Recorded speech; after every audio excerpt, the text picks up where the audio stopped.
بسم اللہ الرحمن الرحیم۔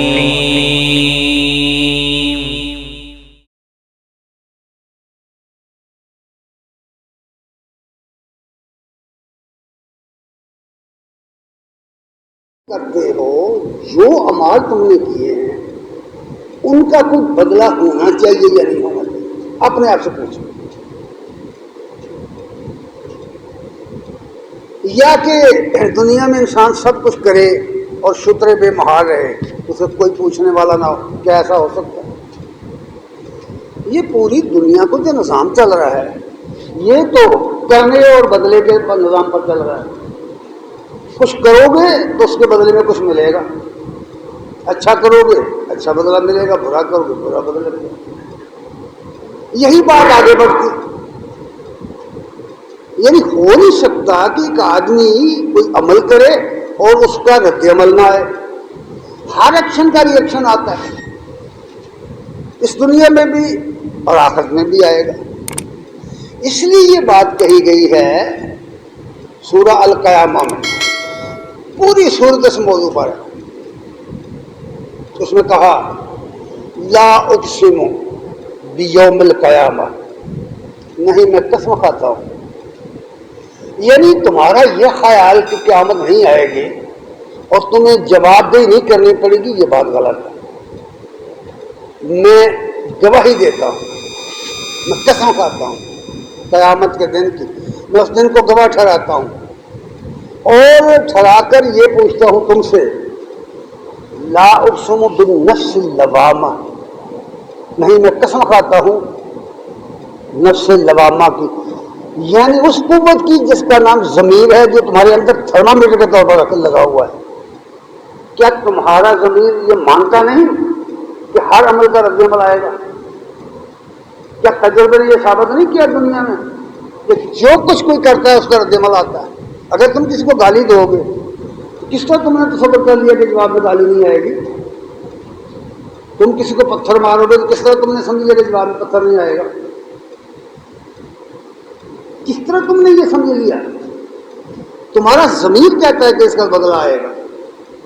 جو کچھ کوئی شخص کرے گا اس کا بدلہ پائے گا۔ یہ دنیا کا پورا نظام اسی پر چل رہا ہے۔ یہ آپ 8 گھنٹے ڈیوٹی کرتے ہیں، 12 گھنٹے ڈیوٹی کرتے ہیں، آپ نوکری کرتے ہیں، آپ کاروبار کرتے ہیں، یہ جو کچھ کرتے ہیں اس عمل کا بدلہ لیتے ہیں۔ جب یہ پوری کائنات اسی نظام پہ چل رہی ہے تو پھر یہ کیسے تصور کر لیا جائے کہ یہاں کوئی آدمی نیکی کرے اسے یہاں کوئی بدلہ نہ ملے، پھر کوئی جہاں اور بھی نہ ہو جہاں اسے بدلہ ملے؟ یہاں کوئی آدمی ظلم کرے اور بچ نکلے سزا سے تو پھر کوئی جہان نہ ہو جہاں اسے سزا ملے؟ یہ کیسے ہو سکتا ہے؟ اس لیے یہ بات کہی کہ ضمیر انسانی ضمیر گواہی دیتا ہے، لا اقسم بالنفس اللوامہ، نہیں میں نفس لوامہ کی قسم کھاتا ہوں۔ ضمیر کہتا ہے کہ ہونا چاہیے ہوگا۔ اس لیے فرمایا کیا یحسب الانسان ان لن نجمع عظامہ، کیا سمجھتا ہے انسان کہ ہم اس کی ہڈیوں کو اکٹھا نہیں کریں گے، اس کی بکھری ہوئی گلی سڑی ہڈیوں کو جمع نہیں کریں گے؟ کیا سمجھتا ہے یہ؟ پھر فرمایا بلا قادرین، ہاں ہم قادر ہیں، بلا قادرین علی ان نصوی بنانا، نہیں ہم اس بات پر قادر ہے کہ اس کے فنگر پرنٹ بھی بنائیں گے۔ یہ انگلیوں پر جو نشان لگے ہوتے ہیں نا یہ بھی بنائیں گے۔ کمال کی بات یہ ہے کہ دنیا میں ارب ہا انسان ہیں، کسی انسان کے فنگر پرنٹ دوسرے سے ملیں گے۔ اللہ فرماتے ہیں ہم بلا قادرین علی ان نصوی بنانا، ہم تو تمہارے فنگر پرنٹ بھی بنائیں گے۔ اس لیے یہ بات فرمائی گئی ہے کہ اپنے ضمیر سے پوچھو کہ عمل کا رد عمل آئے گا یا نہیں آئے گا۔ نبی کریم صلی اللہ علیہ وسلم نے بہت ساری اپنے فرامین میں، اپنی حدیثوں میں اس حقیقت کو واضح کیا ہوا ہے، سمجھایا ہے کہ انسان کے اندر دونوں طرح کی قوتیں ہیں، ان کے استعمال کا جواب انسان نے خود دینا ہے۔ اللہ نے یہ دونوں چیزیں بطور نعمت دی ہوئی ہیں، برائی کرنے پر قدرت، برائی کرنے پر قدرت، یہ قدرت حاصل ہونا بہت بڑی نعمت ہے۔ آپ اس کو ٹھیک طریقے پر استعمال کرو یا غلط پر، یہ استعمال کرنے والے پر ختم ہوگی بات۔ قدرت اس نے دے دی، خیر کی اور بھلائی کی اور برائی کی سمجھ دے دی، غلط اور صحیح کی سمجھ دے دی، نقصان دہ چیز کی اور فائدہ مند چیز کی سمجھ دے دی۔ کون ہے دنیا کے انسان جسے یہ پتہ نہیں ہے کہ فلاں چیز نقصان دیتی ہے، فلاں چیز فائدہ دیتی ہے؟ کون ہے؟ کوئی انسان نہیں دنیا میں ایسی، سوائے اس کے کہ پاگل نہ ہو جائے۔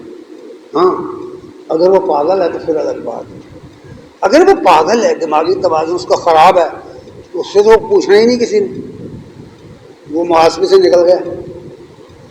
حیوانات اسی لیے نکل گئے محاسبے سے۔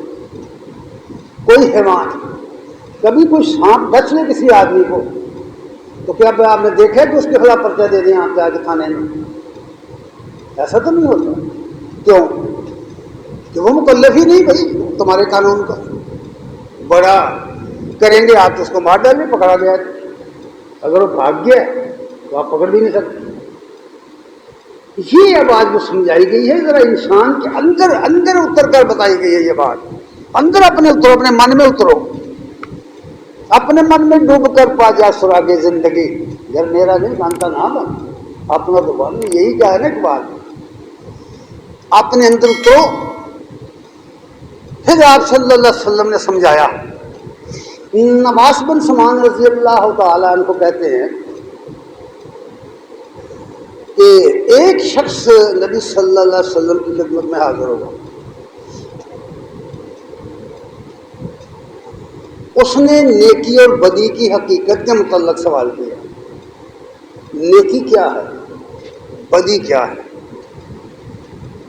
نیکی کیا ہے؟ بدی کیا ہے؟ اس کی حقیقت کیا ہوتی؟ نبی کریم صلی اللہ علیہ وسلم نے جو جواب دیا ہے اس پر غور کرو۔ یقین مانیے کہیں باہر جا کر فتویٰ پوچھنے کی ضرورت نہیں ہے۔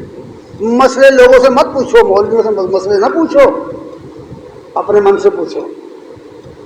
فرمایا البر حسن الخلق، تو میں نیکی یہ ہے کہ حسن اخلاق پیدا کرو، حسن اخلاق۔ اچھا اب حسن اخلاق کیا ہے کسی کو سمجھانے کی ضرورت نہیں۔ لوگوں کے ساتھ اچھے طریقے سے بول چال کرنا، اچھے طریقے سے لوگوں ڈیل کرنا، احترام اور عزت کے ساتھ پیش آنا، خوش خلقی کے ساتھ، خندہ پیشانی کے ساتھ لوگوں کو ملنا، اسے حسن خلق کہتے ہیں۔ پھر اس کا دائرہ اور بھی بہت وسیع ہے۔ لوگوں کے ساتھ بھلائی کرنا، نیکی کرنا، لوگوں کے کام آنا، یہ سب چیزیں حسن خلق میں آتی ہیں، اعلیٰ اخلاق میں آتی ہیں۔ فرمایا اس کو بر کہتے ہیں۔ نیکی یہ ہے کہ حسن اخلاق اپنے اندر پیدا کرو، اپنے رویے ٹھیک کرو۔ اور پھر فرمایا والاسم، اور اسم یہ ہے، بدی کیا ہے؟ ما حاک فی نفس کا، جو تیرے دل میں کھٹکے۔ اچھا اب اندازہ کریں، جو تیرے دل میں کھٹکے، اب یہ بات تو میری ہو گئی، کسی دوسرے کو تو پتہ ہی نہیں اس کا۔ میرے دل میں ایک بات آئی ہے کہ میں یہ کروں، دل میں کھٹکا ہے کہ نہیں یہ تو ٹھیک نہیں، ساتھ ایک بات کہہ دی، وَكَرِهْتَ أَن يُطَّلَّعَ النَّاسُ عَلَيْهِ، اور تمہیں یہ بات معلوم ہو اور تو یہ سمجھے کہ کہیں لوگوں کو پتہ نہ چل جائے اس کا۔ اب بتائیے کہیں باہر سے پوچھنے کی ضرورت ہے کہ بدی کیا ہے؟ نہیں بھائی، اندر سے پتہ ہے، اندر سے۔ اور ایک بات اور بھی عرض کر دوں، یہ لفظ اسم جو آیا عربی زبان میں، الف سے اور میم کے ساتھ یہ لفظ اسم بار بار آتا ہے قرآن میں، اس کا بنیادی مفہوم یہ ہوتا ہے کہ کسی اچھے کام کے کرنے سے پیچھے ہٹ جانا. آپ کے سامنے ایک اچھا کام ہو رہا ہے, خیر کا کوئی کام ہو رہا ہے, نیکی کا کوئی کام ہو رہا ہے, کوئی آدمی آپ کو خیر کی دعوت دے رہا ہے, بھلائی کی دعوت دے رہا ہے, لیکن آپ اس میں حصہ نہیں دیتے, پیچھے ہٹ گئے. اسم کا بنیادی مفہوم یہ ہے کہ نیکی کرنے سے پیچھے ہٹ جانا. اور بھی اگر میں آسان کروں تو یہ ہے کہ آدمی کہے چلو چھوڑو جی, جمعہ پڑھنے کی کیا جا رہا ہے, نہیں پڑھتے جمعہ, کیا ہو جائے گا, ایک جمعہ نہ جائیں گے پڑھیں گے, چھوٹی سی بات ہے نا. لیکن حقیقت یہ ہے کہ اس نے گناہ کیا ہے. جب خیر کے کام سے پیچھے قدم کھینچا تو گناہ کا عمل شروع ہو گیا, جس کو ہم اپنی زبان میں گناہ کہتے ہیں, عربی زبان میں اس کو اصطلاحاً اسم کہا گیا ہے. اس لیے فرمایا والاسم ما حاک فی نفس, اسم وہ ہے جو تیرے دل میں کھٹکے اور تجھے ناپسند ہو کہ لوگوں کو اس کو پتہ چلے, لوگوں کو پتہ نہ چلے اس کو گناہ کہتے ہیں. اب یہ گناہ جو ہے, جو بھی ہے, کسی سے پوچھنے کی ضرورت نہیں ہے. ہر آدمی کو پتہ ہے کہ کیا گناہ ہے اور مجھے کیا کرنا کیا نہیں کرنا, اپنے دل سے پوچھے گا. یہ بر جو ہے جس کا بنیادی مفہوم کیا ہے, اس کا بنیادی مفہوم وفاداری کرنا ہے. وفاداری کس کی؟ اللہ تعالیٰ نے قرآن مجید میں بار بار یہ لفظ استعمال کیا ہوا ہے. تعاونوا علی البر والتقوی آیا نا, ولا تعاونوا علی الاثم والعدوان. بر کے کاموں میں, تقوی کے کاموں میں دوسرے تعاون کرو, اسم اور زیادتی کے کاموں میں ایک دوسرے پر سے تعاون نہ کرو. وہاں لفظ اسم آیا ہے. بر کے معنی بنیادی طور پر وفاداری کے ہیں کہ جس کی زمین پر رہتے ہو, جس کا کھاتے ہو, جس نے تمہیں رزق دیا ہے, جس نے تمہیں صلاحیتیں دی ہیں, جس نے تمہیں سب کچھ دیا ہے, ان انعامات کا تقاضا یہ ہے کہ اس کی وفاداری کرو, اس کی وفاداری کرو. اور کمال کی بات ایک جگہ یہ کہی ہے, سورہ البقرہ میں فرمایا ہے, یہود کا حال بیان کرتے ہوئے کہا لیس البر ان تولوا وجوہکم قبل المشرق والمغرب. اللہ کی وفاداری یہ نہیں ہے کہ تم کس رخ پر نماز پڑھتے ہو, کس طرح منہ کر کے نماز پڑھتے ہو, عبادت کرتے ہو. وہاں تو عبادت کی بنیادوں میں ایمان ہونا چاہیے. ولکن البر من آمن باللہ وملائکتہ والیوم الآخر والنبیین والکتاب والنبیین, پورا مضمون بیان کر دیا. بھلائی تو یہ ہے, وفاداری تو یہ ہے کہ اللہ کو مانو, اس کے رسولوں کو مانو, اس کے نبیوں کو مانو, کتاب کو مانو, قیامت کے دن کو مانو. یعنی جو نیکی ہے اس کی بنیاد میں ایمان ہو. اگر ایمان نہ ہو تو نیکی نہیں. نیکی کافر نہیں کرتا. کسی نے پوچھا یا رسول اللہ یہ حاتم تائی اس نے بڑی سخاوت کی, اسے آخرت میں کچھ ملے گا؟ فرمایا اس نے آخرت کے لیے کچھ کیا ہی نہیں. اس نے جو کچھ کیا دنیا کے لیے کیا, اللہ نے دنیا میں اس کو دے دیا. اس کا نام ساری دنیا مانگتی ہے کہ بڑا سچ, ٹھیک ہے نا. آپ جائیں مختلف بڑے بڑے شہروں میں جا کر دیکھیں کافر لوگوں نے کتنے بڑے بڑے اچھے اچھے کام کیے ہیں. گلاب دیوی اسپتال دیکھا ہے آپ نے, گنگا رام دیکھا ہے, نیو اسپتال دیکھا ہے, ولنگٹن اسپتال دیکھا, یہ اسپتال دیکھی ہے آپ نے. کتنے لوگوں نے فائدہ اٹھایا اسے, کن لوگوں نے بنائے؟ کافروں نے بنائے. آخرت کے لیے نہیں بنائے, خدمت خلق کے لیے بنائے, اس دنیا میں نام پیدا کرنے کے لیے. ان کی تختیاں لگی, انعام مل گئے.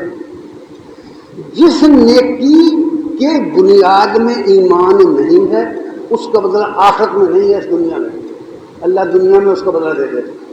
قرآن میں یہ بات بڑی تفصیل سے بیان کی گئی ہے, وقت نہیں ہے, کہ اللہ تعالیٰ کسی شخص کے کام کا بدلہ رکھتا نہیں ہے, اسے دے دیتا ہے. جو اس نے اس دنیا کے لیے کیا اس نے دنیا میں دے دیتا ہے, جو آخرت کے لیے کیا وہ آخرت میں دے دیتا ہے. اس لیے یہ بات کہی گئی ہے کہ یہ بر جو ہے یہ در حقیقت وفاداری کا نام ہے. اللہ کے ساتھ وفاداری زبان ہے. جو جن باتوں پر ایمان لائے ہیں ان کے تقاضے پورے کرنا. اور اسم کے معنی گناہ کے ہیں, یعنی خیر سے پیچھے ہٹ جانا. پھر مومن کی یہ پہچان بتائی گئی ہے. نبی صلی اللہ علیہ وسلم کی باتیں پڑھا کرو، تمہیں پتہ چلے آپ سسر نے کس طرح لوگوں کی تربیت کی.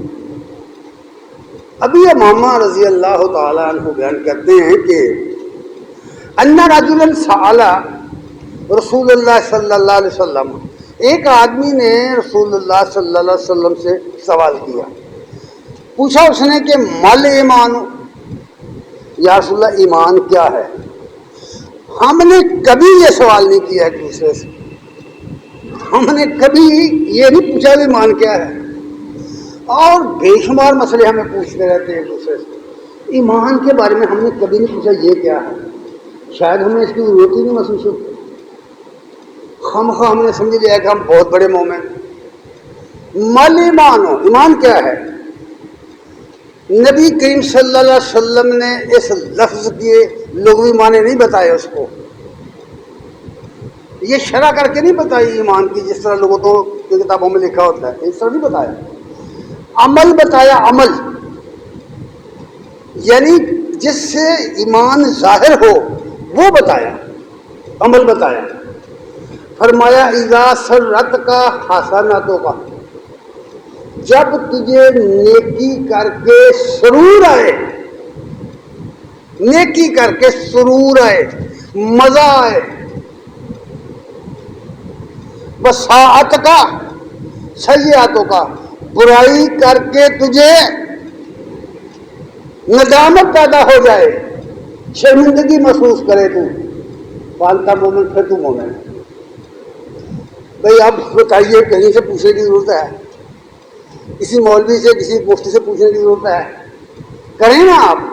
اگر آپ کو خوشی ہوئی ہے نیکی کر کے، دل میں سرور آیا ہے، مزہ آیا ہے، اور برائی کر کے اندر ندامت پیدا ہو گئی ہے، ضمیر نے ملامت کی ہے، ضمیر کی آواز ملامت کی ہے، انت مومن، پھر تو مومن ہے. اگر برائی کر کے ٹچ سے مس نہیں ہوا، نیکی کی ہے تو دخل آگے کر دی، پھر بھی کچھ نہیں ہوا، تو مومن کہاں؟ میں نے پہلے عرض کر دیا کہ نیکی بھی کرتے رہتے ہیں لوگ، برائیاں بھی کرتے رہتے ہیں، لیکن ٹچ سے مس نہیں ہوتی.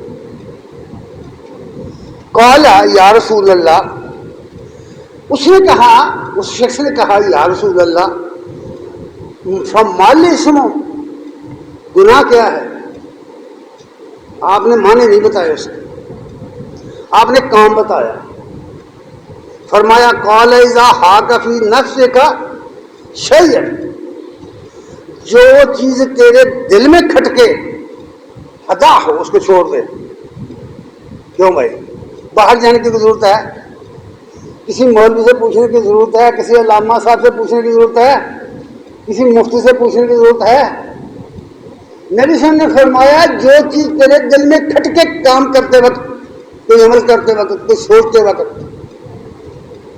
ما اذا حاک فی نفسک شیء فدع، بس چھوڑ دے اس کو چھوڑ دے.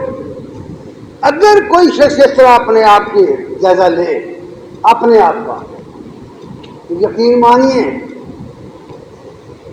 پھر وہ مومن بن جائے گا. اقبال نے ایک جگہ کہا ہے کافر کی یہ پہچان کہ آفاق میں گم ہے، کافر کی یہ پہچان کہ آفاق میں گم ہے. ویسے شعر جو ہے نا بذات خود ایسا ہے کہ اس پر خطبہ دینا چاہیے، اس کی تشریح کرنے کی ضرورت ہے.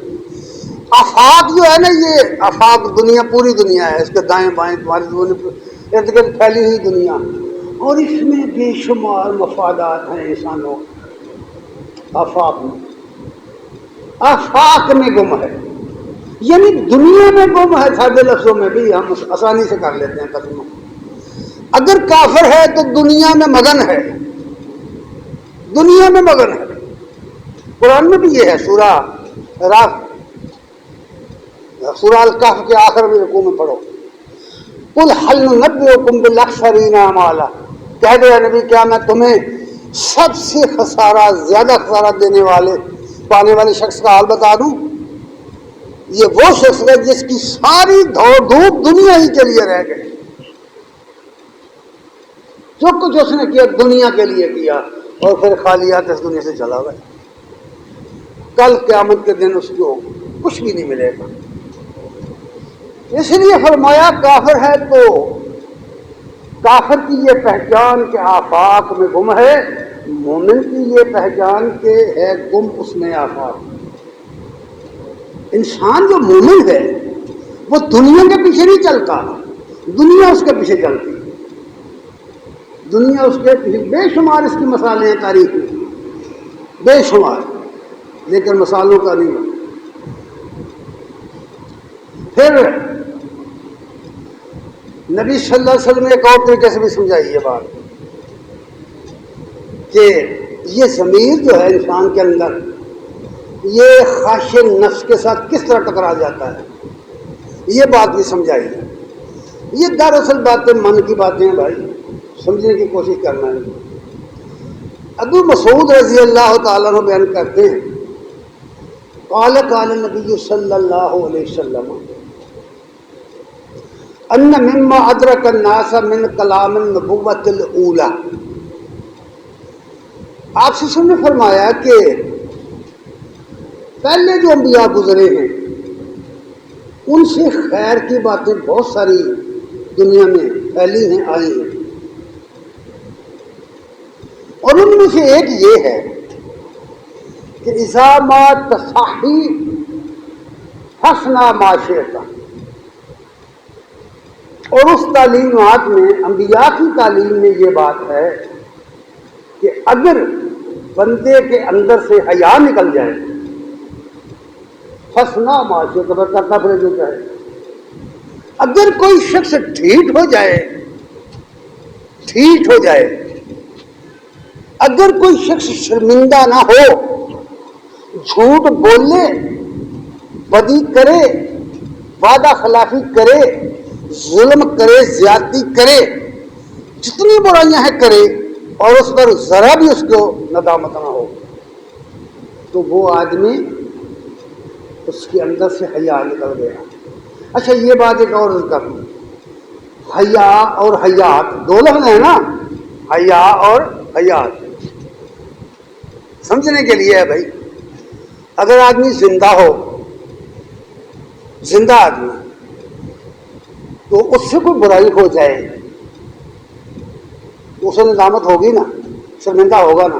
مثال دے دیتے ہیں، یہ ایک آدمی ہے زندہ سلامت آدمی، کیا سڑک پر الف تلف ننگا ہو کر کھڑا ہو سکتا ہے؟ کیوں؟ شرمندگی آتی ہے نا، حیا آتی ہے، یہی بات ہے نا. اگر مر جائے اور اس کے کپڑے اتار لیے جائے تو پھر اس کی حیا آئے گی؟ یعنی اس کا مطلب یہ ہوا کہ جس کے اندر حیا نہیں ہے اس کے اندر زندگی نہیں ہے. در حقیقت وہ مردہ ہے، چلتی پھرتی لاش ہے، بے حیا آدمی. کمال کی باتیں ہیں جو قرآن و سنت میں بیان کی گئی. حیا اگر نہیں رہا، حسنا ما شئت، پھر کرتا پھر جو کرے. یہاں دنیا میں آپ بے شمار لوگ دیکھیں گے کہ انہیں ذرا بھی ندامت نہیں ہوتی کہ میں نے کل کون سا جھوٹ بولا تھا، کل کون سا میں نے وعدہ کیا تھا، اور آج میں اس سے یو ٹرن لے رہا ہوں. ذرا بھی شرم نہیں آئے گی، ذرا بھی حیا نہیں آئے گی. کیا سمجھے آپ کہ اگر اس میں حیا ہوتی تو ندامت ہوتی، کچھ تو سوچتا نا کہ میں نے یہ جھوٹ کیوں بولا ہے.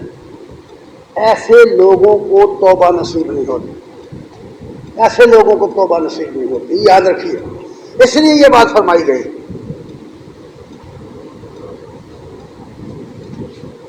اور چونکہ یہ کام کیوں ہوتا ہے یہ بھی ایک سوال ہے، انسان ایسا کیوں کرتا ہے.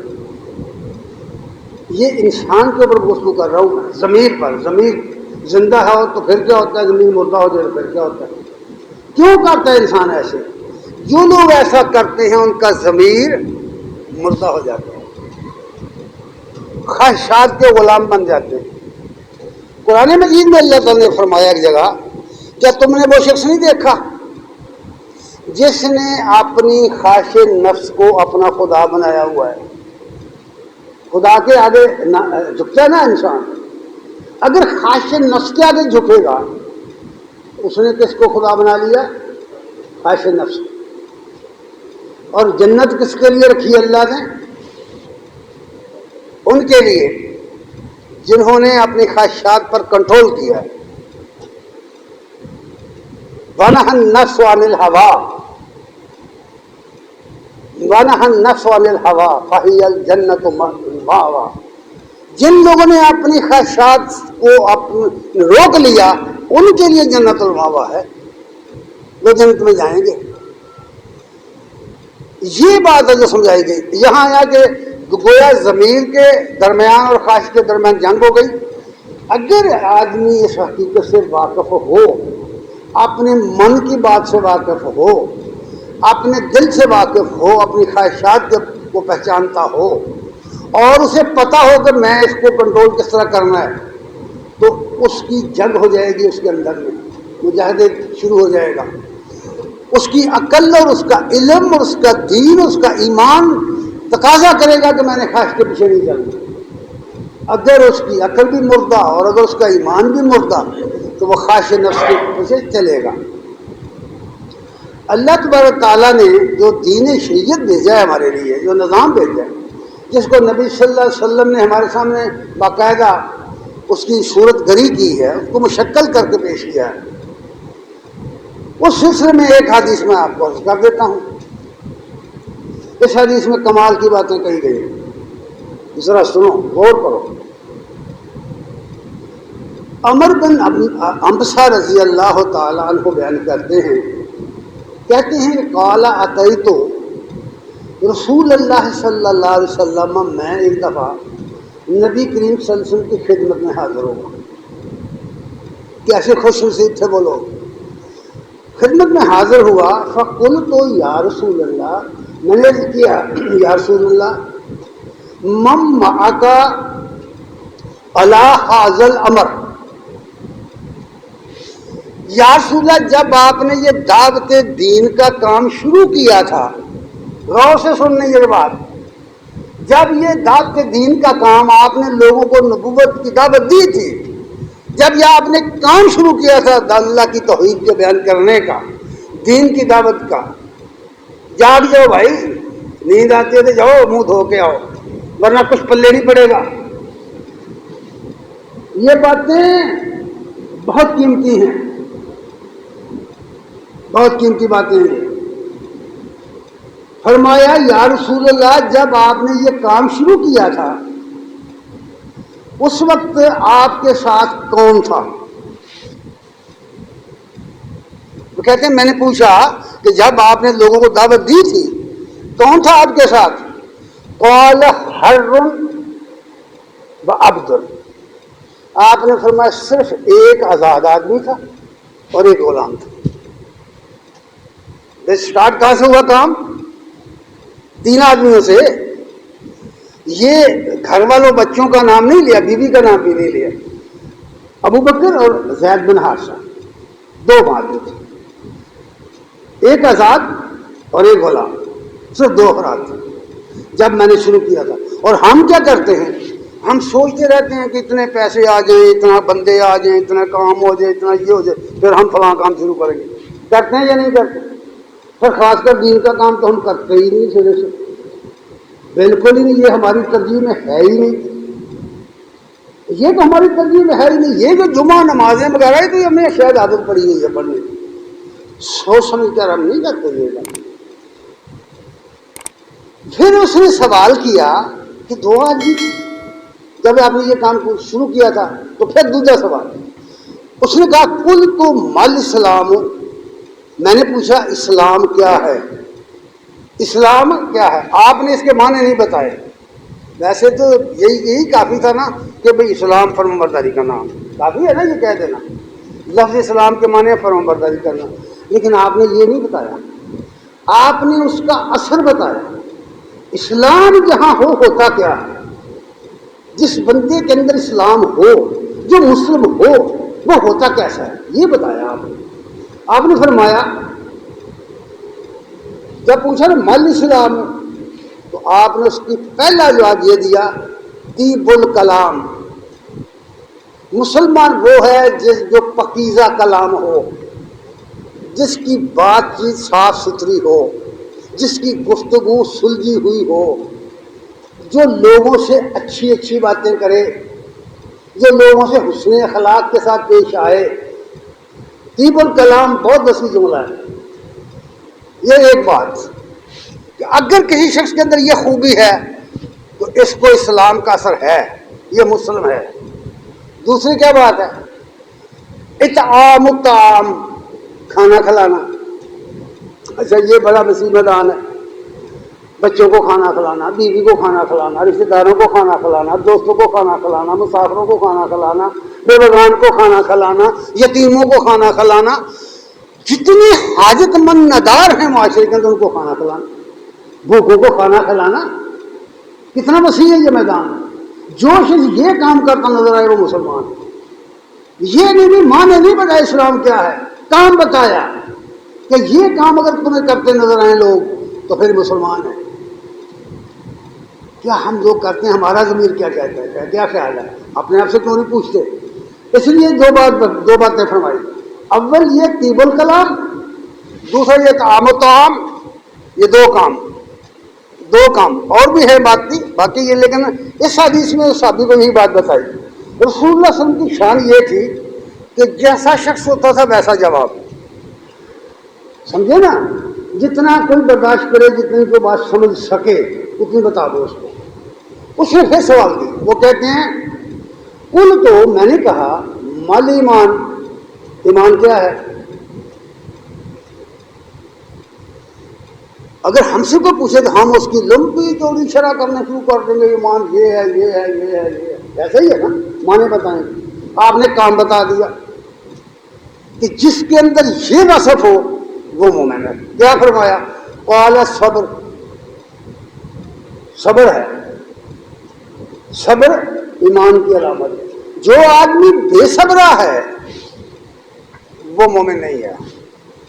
اب بے صبری جو ہے کہاں کہاں کوئی آدمی اس کو چیک کرے گا؟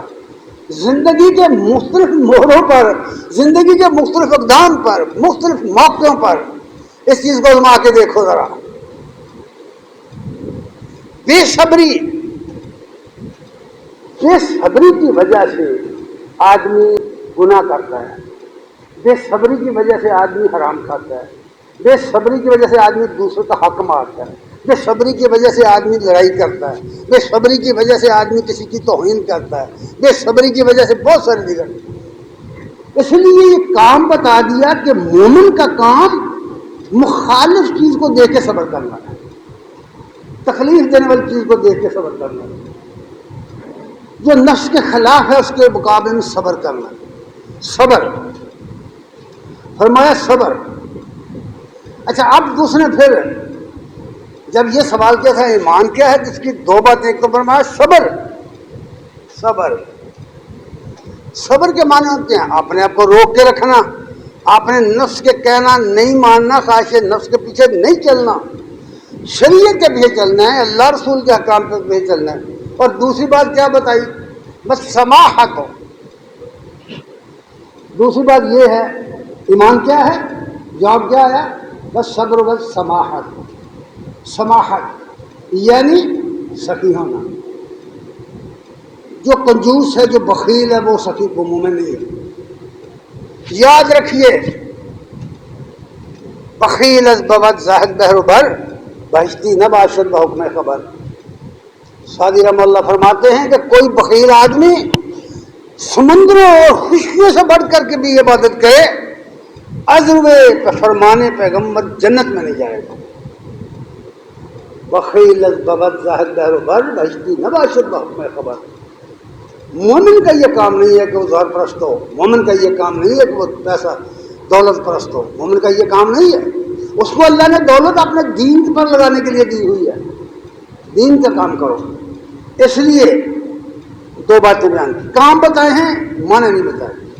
پھر وہ کہتے ہیں قلت ای الاسلام افضل، وہ کہتے ہیں کہ بہترین افضل اسلام کیا ہے، افضل اسلام کیا ہے؟ پھر اس نے سوال کر دیا، آپ نے فرمایا بہترین اسلام یہ ہے، دوسرے لفظ میں بہترین مسلمان وہ ہے من سالم المسلمون من لسانہ و یدہ، جس کی زبان اور ہاتھ سے مسلمان محفوظ رہے۔ جو شخص مسلمانوں کے خلاف زبان درازی کرے، جو شخص مسلمانوں کو برا بھلا کہتا رہے، ان کی غیبتیں کرے، ان کے خلاف ہر وقت زبان کو کینچی کی طرح چلائے، مسلمانوں کے خلاف فتوے دیتا کرے، اس کی زبان سے بھی لوگ تنگ ہوں، اس کے ہاتھ سے بھی لوگ تنگ ہوں، جہاں تک اس کی اپروچ ہو وہاں لوگوں کو تنگ کرے۔ فرمایا وہ کون ہے؟ دوسرے لفظوں میں وہ اسلام نہیں ہے اس کے اندر۔ اس لیے فرمایا کہ بہترین اسلام یہ ہے، افضل اسلام یہ ہے کہ من سالم المسلمون من لسانہ و یدہ، جو اس کی زبان اور ہاتھ سے مسلمان محفوظ ہوں۔ وہ کہتے ہیں کہ پھر میں نے پوچھا قلت ای الایمان افضل، بہترین ایمان، افضل ایمان کیا ہے؟ صحابی کہتے ہیں میں پھر سوال کیا کہ بہترین افضل ایمان کیا ہے؟ آپ نے پھر کام بتایا، معنی نہیں بتایا، کام بتایا۔ فرمایا خلق حسن، بہترین اخلاق۔ اگر اخلاق اچھے نہیں ہیں، نمازیں بڑی پڑھتا ہے، زکاتیں دیتا ہے، حج بڑے کیے، اخلاق اچھا نہیں ہے۔ اب غور کریں آپ، اس کے اخلاق کا عالم یہ ہے کہ کوئی آدمی اس کے پاس بیٹھ ہی نہیں سکتا، کوئی اس سے کوئی بات پوچھ ہی نہیں سکتا، کوئی سوال اس سے کر ہی نہیں سکتا۔ بہترین اخلاق کا ہونا یہ سمبل ہے، سمبل اسلام کا، ایمان کا۔ اس لیے کام بتایا ہے، معنی نہیں بتائے۔ اور پھر فرمایا، وہ کہتے ہیں قال قلت ای الصلاۃ افضل، میں نے پوچھا کہ افضل نماز کون سی ہے؟ نمازیں تو ہم سب پڑھتے ہیں نا، افضل نماز کون سی ہے؟ نماز جب پڑھتے ہیں تو نماز اہل دل کے لیے بہت بڑی خوراک ہے، دین کا کام کرنے والوں کے لیے ایک قوت ہے، قوت محرکہ ہے نماز جو ہے۔ جو لوگ اس کو نہیں سمجھتے وہ سر سے اس کا انکار کر بیٹھے، کیونکہ نماز ایک ایسا عمل ہے جو انسان کو پوری دنیا سے کاٹ کر اللہ کے ساتھ جوڑتا ہے، اس کے مالک کے ساتھ جوڑ دیتا ہے۔ اس لیے یہ قوت محرکہ ہے، یہ قوت ایسی ہے جو آدمی کے اندر وہ جذبات پیدا کرتی ہے، دین کے غلبہ، دین کے تحریک پیدا کرتی ہے۔ اس لیے یہ جب سوال کیا تو فرمایا، نبی صلی اللہ علیہ وسلم نے فرمایا طول القنوت، ایسی نماز پڑھ جس میں عاجزی، انکساری اور قیام لمبا ہو، اس میں انکساری ہو، خشیت ہو، عاجزی ہو۔ اگر نماز پڑھنے کے باوجود آدمی عاجز نہیں ہوا، نماز نہیں پڑھی اس نے، سمجھے؟ حضوری کی نماز پڑھ، حاضری کی نماز پڑھ، دل کو حاضر کر کے نماز پڑھ، تیری نماز بے سرور، تیرا امام بے حضور، ایسی نماز سے گزر، ایسے امام سے گزر، کچھ فائدہ نہیں ایسی نماز کا۔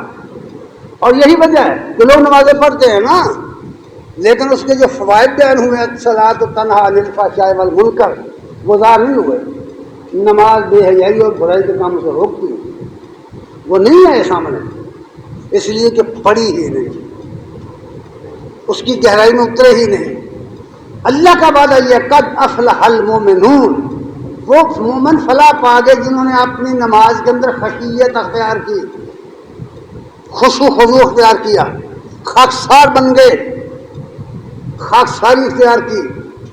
وہ کہتے ہیں کہ پھر میں نے سوال کر دیا، قال قلت ای الحجرت افضل، بہترین افضل ہجرت کیا ہے؟ ہم صرف اس ہجرت سے واقف ہیں کہ ایک جگہ سے آدمی ترک سکونت کرے اور دوسری جگہ چلا جائے، یہی ہے نا، ہم اس کو ہجرت سمجھتے ہیں۔ نبی صلی اللہ علیہ وسلم نے یہ تو نہیں بتایا، آپ نے تو یہ بتایا کہ ای الحجرت افضل، افضل ہجرت کیا ہے؟ جو فرمایا قال ان تہجر ما کرہ ربک، چھوڑ دے وہ ہر چیز جو تیرے رب کو ناپسند ہے، چھوڑ دے وہ ہر چیز جو تیرے رب کو ناپسند ہے۔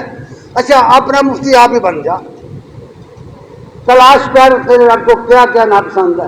ہر شخص اپنے بارے میں، اپنے ماحول میں، اپنے کاروبار میں، اپنے معاملات زندگی میں، اپنے اٹھنے بیٹھنے میں، اپنی بات چیت میں، اپنی مجلسوں میں خود غور کرے اللہ کو کیا پسند نہیں ہے بھائی، کون سی بات پسند نہیں ہے، کون سا عمل پسند نہیں ہے۔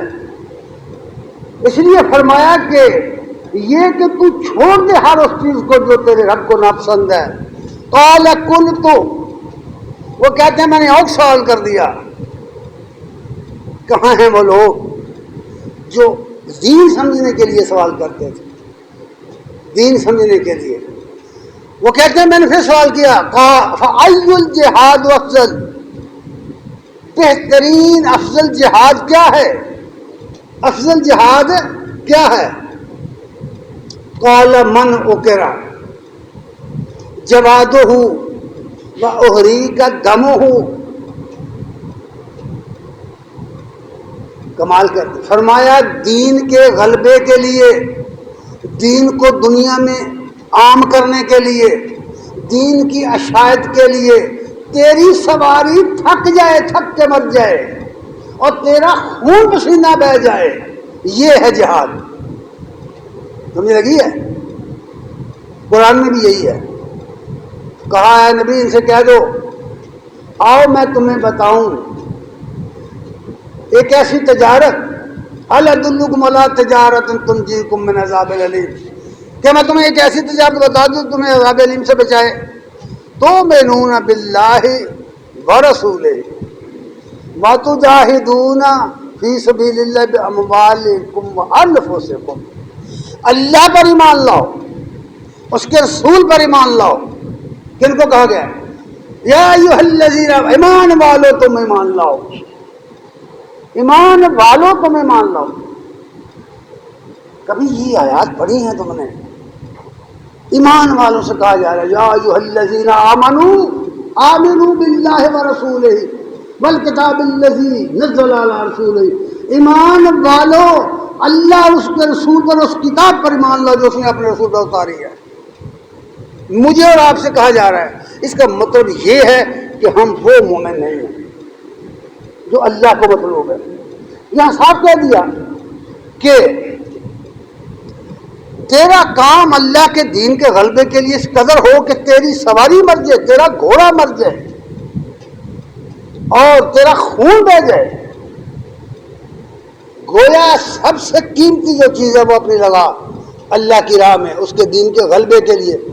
ذرا مجھے بتاؤ کہ جب خدا کی زمین شرک سے بھر گئی ہو، ہر طرف شرک ہی شرک ہو، بدعت ہی بدعت ہو، تو وہ مومن کیسا مومن ہے جو بڑے آرام سے بیٹھا ہے، نماز پڑھ کے سمجھتا ہے میں نے بڑا تیر مار دیا۔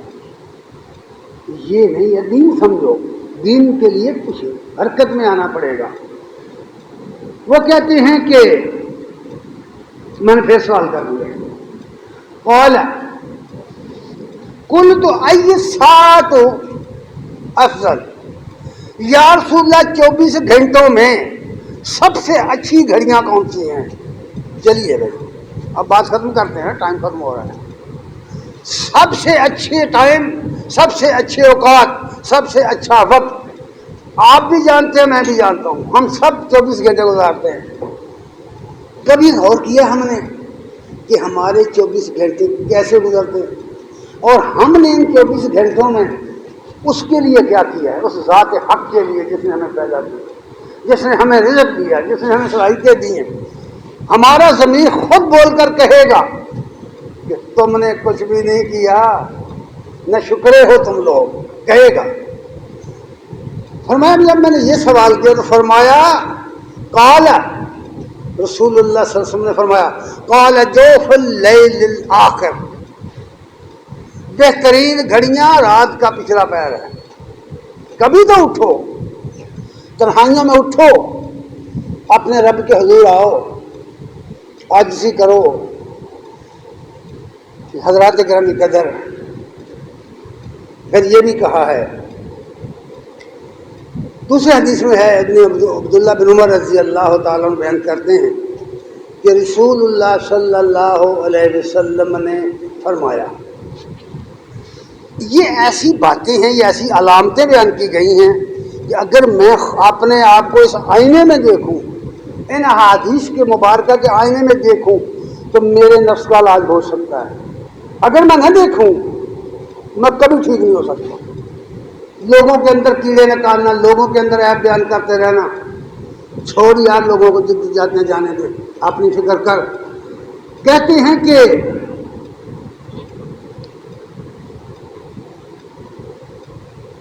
ایمان اور یقین جو ہے، اللہ پر ایمان، اللہ کے نبی پر ایمان، قرآن پر ایمان، ایمانیات جو ہیں ان پر ایمان، قیامت کے دن پر ایمان، اس چیز سے دور کون سی بات کر دیتی ہے بندے کو؟ وہ کون سا رویہ ہے جو ان باتوں سے ہمیں دور کر دیتا ہے؟ جاننا چاہیے نا، یہ بھی ایک بیماری ہے، نفسانی بیماری اس کو کہتے ہیں، نفسیاتی بیماری ہے۔ یہ آدمی کے اندر یہ بیماریاں ہیں جن کا ذکر میں آج کر رہا ہوں۔ ضمیر کی آواز پر لبیک کہنا سیکھو۔ کہتے ہیں کہ رسول اللہ صلی اللہ علیہ وسلم نے فرمایا، مثل المنافق، منافق کی مثال کشاعت، کشاعت آئرت بین الغنمین تعیر الی ہذہ مرۃ و الی ہذہ مرۃ، اس بکری کی طرح ہے جو کبھی اس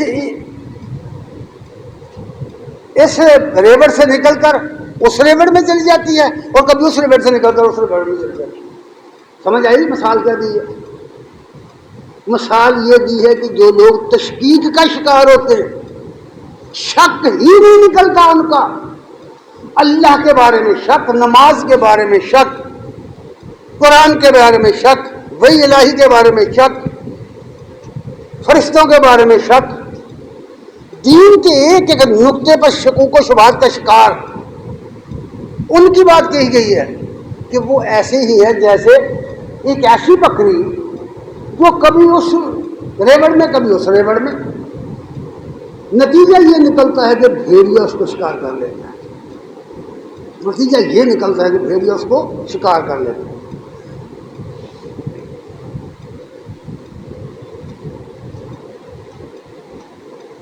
آخری بات بیان کر کے بات کرتا ہوں۔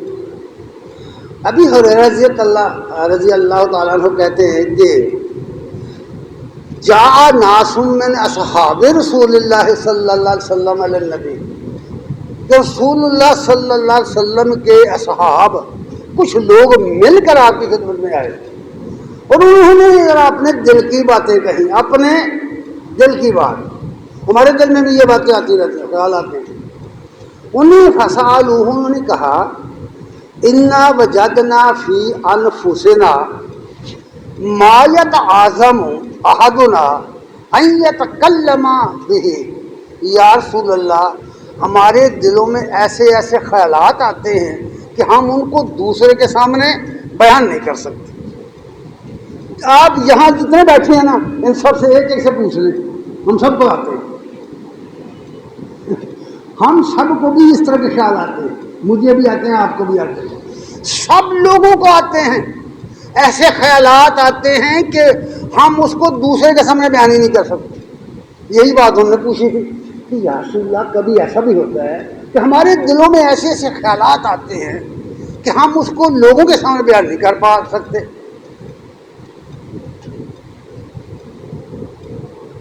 آپ نے فرمایا، قال اب قد وجدتموہ، واقعی یہ بات درست ہے کہ آپ کے دلوں میں خیال آتے ہیں؟ سوال کیا آپ نے، واقعی یہ بات درست ہے؟ قالوا نعم، انہوں نے کہا ہاں بالکل آتے ہیں۔ قال ذات صریح الایمان، فرمایا اگر تمہارے دل میں یہ خیال آتے ہیں اور تمہیں اس کی فکر دامنگیر ہو گئی ہے کہ یہ خیال نہیں آنے چاہیے، تو پھر وہ تم مومن ہو۔ یہ ایمان کی علامت ہے۔ اگر آدمی کے دل میں برے خیال آئیں اور وہ محسوس نہ کرے تو ایمان جاتا رہا۔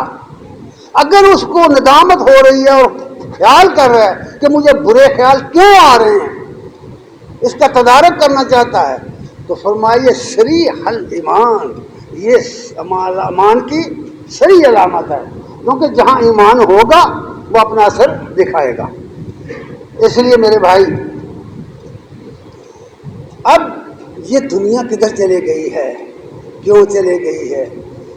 یہ مسجدیں خالی ہو گئی ہیں، لوگ دین سے دور کیوں ہو گئے ہیں؟ علامہ صاحب نے ایک شعر کہا ہوا ہے، اے مسلمان اپنے دل سے پوچھ، ملا سے نہ پوچھ۔ اے مسلمان اپنے دل سے پوچھ، ملا سے نہ پوچھ، ہو گیا اللہ کے بندوں سے کیوں خالی حرم؟ کیوں لوگ چھوڑ گئے دین اسلام کو؟ کیوں لوگوں کے اندر یہ تبدیلی آ گئی؟ اپنے آپ سے پوچھ، اپنے ضمیر سے پوچھ، تمہارا ضمیر تمہیں بتائے گا کہ جو کام تجھے کرنا چاہیے تھا تم نے نہیں کیا، نتیجہ تمہارے سامنے ہے۔ تم جس ماحول میں رہتے ہو، جن لوگوں میں رہتے ہو، جن تمہاری اولاد ہے، تمہاری برادری ہے، تمہارے رشتے دار ہیں، تمہارے بہن بھائی ہیں، تمہارے سب لوگ دوست احباب ہیں، اپنا فرض ادا کیوں نہیں کیا؟ نتیجہ یہ ہے کہ اللہ کا دین سے لوگ غافل ہو گئے، لوگ دور ہو گئے۔ اپنے حصے کا کام کیوں نہیں کیا؟ یہ اللہ ضرور پوچھے گا۔ حدیث میں ہے کہ ہر شخص رائی ہے، حکمران ہے، اس سے اس کی رعیت کے بارے میں سوال کیا جائے گا۔ دعا ہے کہ اللہ تعالی ہمیں ان باتوں پر عمل کرنے کی توفیق عنایت فرمائے۔ وآخر دعوانا الحمدللہ۔